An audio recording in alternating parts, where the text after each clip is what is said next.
Sunday కూడా ఇంత morning లేస్తే నేను ఎక్స్పెక్ట్ చేయలేదు. మార్నింగ్ 5కి అయితే లేపేసింది మా చెల్లి. ఎందుకంటే ఎర్లీ మార్నింగ్ బీచ్ కి అయితే వెళ్దామంతే చెప్పింది. ఈ టైం ఎగ్జాక్ట్ గా 5:35 అలా అవుతుంది. ఈ టైం అప్పుడు చూడండి బయట అంత చీకటిగా ఉందా. ఇంత పొద్దున్న లగడమే పెద్ద టాస్క్ అనుకుంటే ఈ చలికాలంలో లగడం ఇంకా పెద్ద టాస్క్. ఈ టాస్క్ కూడా లేచి మార్నింగ్ అయితే రెడీ అయితే రోడ్డుకి అయితే వెళ్ళిపోయాము. ఇక్కడ నుంచి అయితే షేర్ ఆటో ఎక్కి అయితే వెళ్ళిపోయాము. ఎందుకంటే ప్రజెంట్ మా దగ్గర స్కూటీ అయితే లేదు. నన్ను లేపడం 5కి అయితే లేపాడు. వీళ్ళు రావడం అయితే 5:45 అయితే అయిపోయింది. అమ్మాయిలతో పెట్టుకుంటే ఇదే బాధ. ఎంతమందికి ఇలా జరిగిందో కామెంట్ అయితే చేయండి.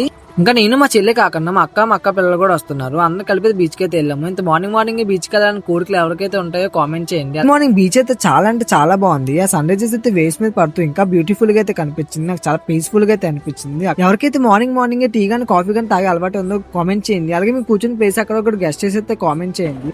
ఇంకా టీ తాగేసి బీచ్ లోకి వెళ్ళి అయితే 2-3 ఫోటోలు తీసుకుని అయితే ఇంటికి అయితే బయలుదేరిపాము. అలాగే మన పాత వీడియో చూడకపోతే మన ఛానల్ అయితే ఉంటే వెళ్ళి చూసేయండి. అలాగే ఈ వీడియో మీరు యూట్యూబ్ చూస్తే సబ్స్క్రైబ్ చేయండి. అలాగే ఇన్స్టాగ్రామ్ చూస్తే ఫాలో కొట్టు మామ.